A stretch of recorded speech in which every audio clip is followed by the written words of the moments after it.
Selamat siang kepada seluruh saudara-saudari di Indonesia. Saya Felicia, yang juga lebih akrab dikenal sebagai Felicia Tissue di sosial media. Dalam situasi pandemik yang sulit ini, saya berharap warga Indonesia akan tetap tabah dan menjaga kesehatan masing-masing.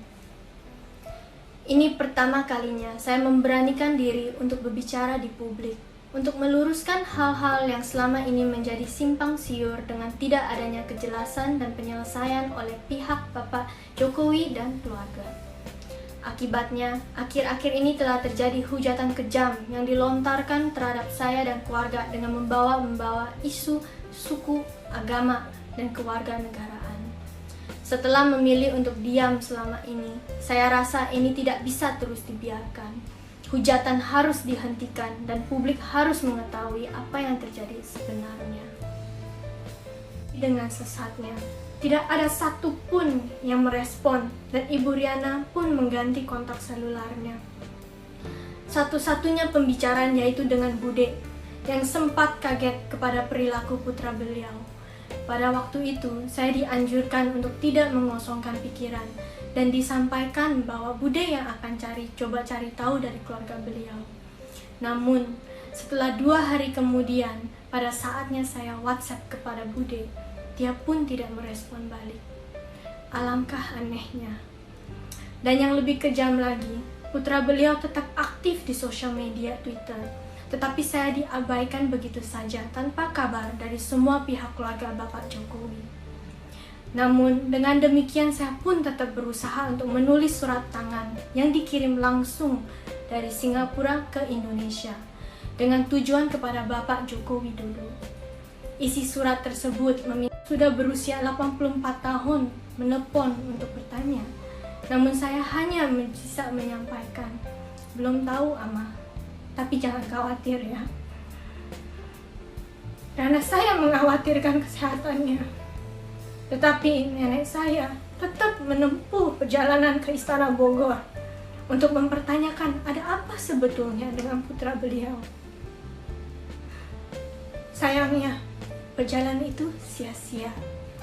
Dinding istana begitu tebal dan tidak ada seorang pun yang menjawab pertanyaan nenek saya. Akhirnya, badai tidak bisa lagi terbendung. Pada tanggal 7 Maret 2021, 2 hari sebelum perayaan ulang tahun saya, saat media online mengungkapkan foto kebersamaan putra beliau dengan sosok wanita yang saya kenal sebagai karyawan perusahaannya. Dari kehidupan saya, bukanlah hal sepele yang bisa dipertimbangkan dan diperlakukan seperti beberapa hal politik yang sering waktu diabaikan dengan cara mendiam. Tapi masalah saya ini harus diselesaikan secara kekeluargaan. No ifs and no buts. Pada akhir Desember 2021, putra beliau menelpon dan mengatakan secara langsung kepada saya keinginan untuk menikah dan sudah memberitahukannya kepada Bapak Jokowi.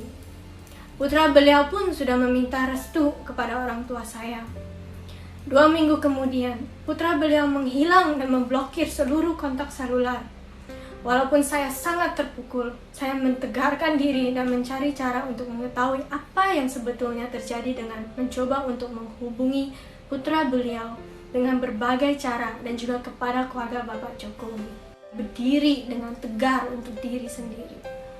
Seperti yang dikatakan almarhum Gus Dur, sosok pemimpin moderat yang sangat saya kagumi. Pancasila dan konstitusi begitu mudah diucapkan oleh para elit dan penguasa. Namun, mengapa mereka begitu sulit melaksanakannya? Sebelum saya mengakhiri video ini, saya ingin mengucapkan selamat Hari Waisak bagi seluruh umat yang merayakannya. Terima kasih. Mulai saat itu, foto-foto mesranya mulai beredar luas di media online, dipertontonkan kepada publik. Disitulah ibu saya merasakan dengan pedihnya bahwa anak putri satu-satunya telah dikhianati oleh putra beliau dan perilaku kejitnya diperbolehkan oleh beliau sendiri dan keluarga. In all honesty, It was an immense blow for me and of course my parents who saw me in distress and confusion. They could not bear to see me treated with such unfairness. Dan makanya ibu saya yang pertama mengutarakannya melalui Instagram pribadinya. Niatnya bukan untuk memperkeruh, tetapi karena tidak ada jalan lain lagi. Satu-satunya adalah menyampaikan perasaan hati dalamnya bahwa putrinya telah diperlakukan secara tidak wajar. 5 tahun hubungan saya dengan putra beliau meminta untuk hal ini diselesaikan secara kekeluargaan, karena dampaknya akan sangat berat bagi saya apabila tidak ada penjelasan dan penyelesaian dari pihak beliau.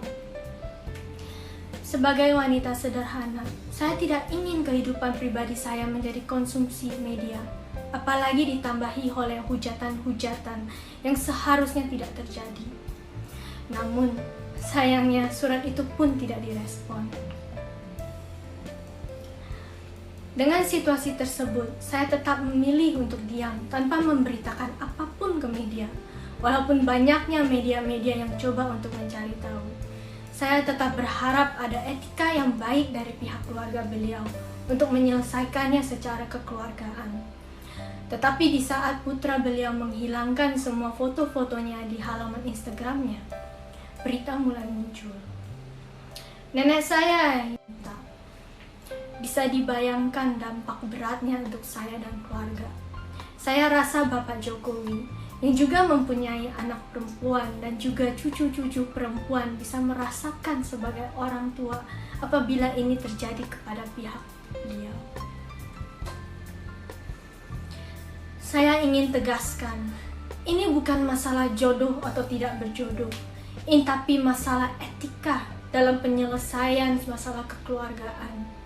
Saya ingin bisa menjalankan hidup saya dengan legowo tanpa selalu diusik.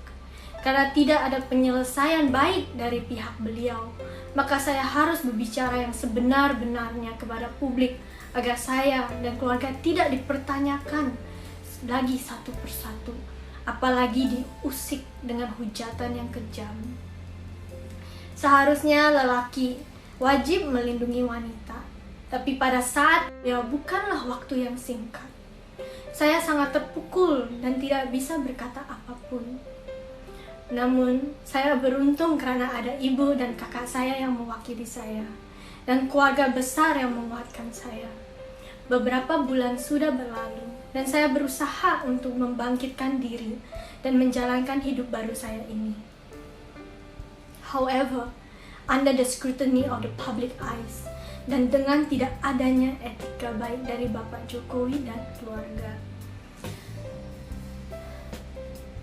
telah memberikan peluang untuk orang-orang di sosial media untuk menggoreng dan menghujat saya dan keluarga, seperti ibu dan nenek saya, sampai saya pun secara langsung dihujat secara ras, agama, suku, keluarga negaraan, dan juga dengan menggunakan kata-kata kotor yang merendahkan harga diri saya sebagai wanita. Pada tahun 2016, saya diminta oleh putra bungsu Bapak Jokowi untuk bertemu dengan beliau dan Ibu Iriana, dan juga sempat diperkenalkan kepada keluarga besar beliau. Sejak berjalannya hubungan antara saya dan putra beliau, sudah beberapa kali diundang untuk menghadiri acara keluarga besar beliau, seperti pernikahan Mas Rio dan Mbak Ayang. Dalam acara tersebut, saya disediakan tempat tinggal di kediaman Mas Gibran selaku putra sulung beliau dan Mbak Selvi selaku istrinya. Saat itu saya sempat bertemu juga dengan Bude dan Pak B selaku kakak dan kakak ipar dari keluarga Ibu Iriana. Dengan pihak keluarga saya pun, putra beliau sudah meminta izin kepada orang tua dan nenek saya dan sering bertemu untuk menjalin hubungan yang baik. Dengan keakraban tersebut yang dijalin sedemikian waktu, tentunya kehilangan mendadak putra